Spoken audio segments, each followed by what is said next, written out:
Cheryl sent this one in. Let me just go to it. Yeah. She's starting to look for a new team member. What sort of things can she do? Where can she start looking? All right. So firstly, she really needs to know what she's looking for. Like you need to know who do you exactly want and need in your team.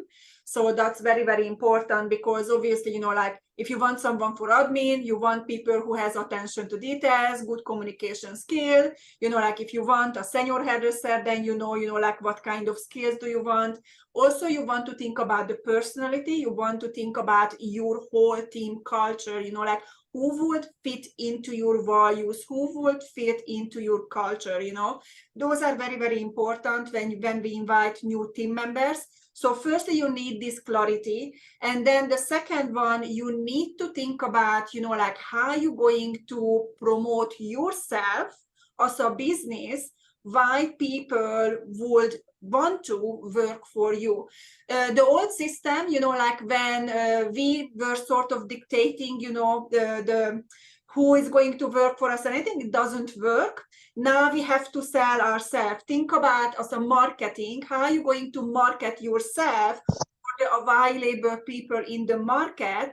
And you need to introduce yourself. You need to think about what is the extra things what you are providing. You need to introduce your team, your culture, every single extra, like which is not average and which is not usual for your industry.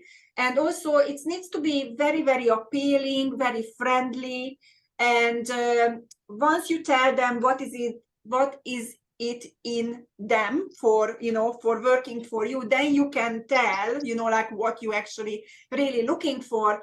But like we have a leadership course actually which is teaching exactly how to put together a perfect team for yourself, and also how to put the ads together, what kind of words to use, words to use, how to word things, like how to tell to someone what you want, but in a twisted way when they actually eager to say, oh my God, I'm the person, I'm that person, I'm that person.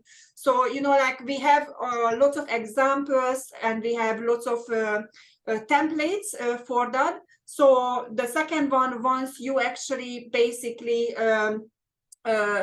come up with an advertisement, then you need to basically have a look what works for your industry. So when we are advertising for certain positions, does it seek Indeed and Jora works for your industry? Maybe it is, maybe it's not. So we need to look into that. Also, you can use your Facebook and Instagram to do certain advertisement. And I would encourage you to actually create videos when you introduce yourself and when you introduce your team members. And maybe you can just walk around, with the video and, like show them around where they're going to actually work work, like what kind of workplace they're going to have. So those are very, very important. And then like once you invite them to get all this right, then you need to get your interviewing right. So this what we teach in our leadership program. We have an interview sheet with purposefully put together questions what you can ask, and you can score the candidates. So it's going to make you to help you the right decision. And then obviously, like then you go into the next level, which is, like once you employ them, you need to have an induction documents for them, and you need to have a training plan for them. You need to have proper contracts and job descriptions and all the other things. So I think it was a quite long answer to your question, but this is how it goes, like it's just basically it's just everything is connects together. So it's a flow to it. And I think we have around 11 sessions in our training. I think a lot of mistakes that people make, that they think that, just hiring someone is nice, quick and easy, and there's not so many steps. And that's why people find it so difficult, is because, it's all changed compared to when even, I had the salon. It's completely different now. Yeah, So, absolutely. Like first, they need to see, like why you are the perfect match for them. So the market has changed, and like we need to play that game now. Not, like if mhm. you're trying to do the old way, this is when you struggle, and this is when you say there are no people out there. Like people don't want to work anymore. And it is because it's like a marketing thing, like you do not market yourself, I right? think it takes as much effort to find a new team member as it does for new clients, like Yeah, when you're wanting to absolutely. attract the right clients, you've got to put a heaps of effort into promoting, your point of difference and why, you're the place to be. Yeah, and I think it should be taken much more seriously than just swing it. It's Yeah. it's your business and it's your culture, and you're going to introduce another element into your culture. And it's very, very important, because it takes only one bad egg to ruin the whole culture. And Yep. many business coaches are, addressing this thing, and we do exactly the same. Like if someone is not the right fit, what to do with them. It's very important, and we have all these documents and all this system to go through to basically figure it out. Like if there is something what you can fix and grow with it, or is something what you actually need to basically find an exit plan for it or something. So yeah, it's It makes your life a lot easier when you've got the how to already made out for you. yeah, Like we've put in that course. It's just like yeah, all everything you need to do is already there done for you. You just need to yeah. personalize it. Yeah, So yeah, and like it's just it depends on the location, like where your business is located. Like there is so many places where you can advertise and you don't even think about it. Like you can use community pages, and do you know what we used the other day? So for Bryn's school, how we've had all the trouble with the yeah, bus drivers and everything. Randomly, Graham mentioned something to his mother. And so Carmel called me and she said, here, I'll put it in the church newsletter. yeah, you see. In the church newsletter, they had the position filled in 2 days. Oh my goodness. Wow. Don't Yeah, underestimate the churchies.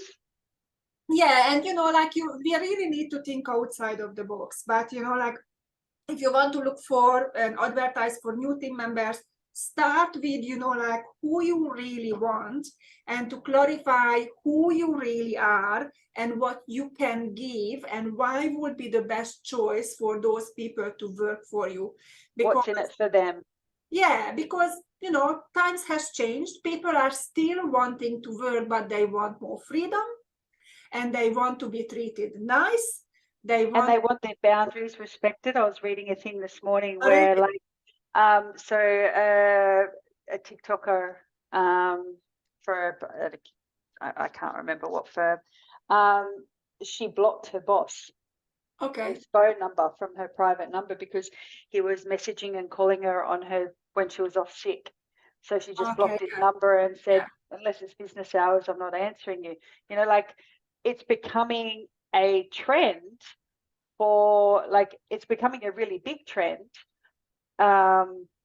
that, everyone's advocating for the boss's boundaries, which that is a boundary that, unless it's an emergency, it wasn't an And emergency back like then, but this is when we teach, like difference between a boss and a leader, and people, they don't want to be bossed, they want to be led. and And you know what, if it's a leader, then they're going to be like, oh, look, you can message me any time of the day. exactly, Yeah. exactly. So like the whole mentality is changing, and I think it's changing for the better. I really, really love this way, because we are a community, we are a team. Our business would not be where it is without our team members. So you'd really need to think about hardly how much you actually should to appreciate all those people who work with you, for you. And you actually all of you should have like a unity in the goals what you want to achieve. You know, like it's not, you know, like we work for the benefit of one. Yeah, it's the benefit of all. Work for the benefit of all. And Mhm. this why, you know, like if you don't advertise it right, you can be the best place to work, but people they won't know, you know. And they won't want to be there. Yeah. And the other day someone else sent me I think it was a message, I don't know what kind of message it was, about the projection planner.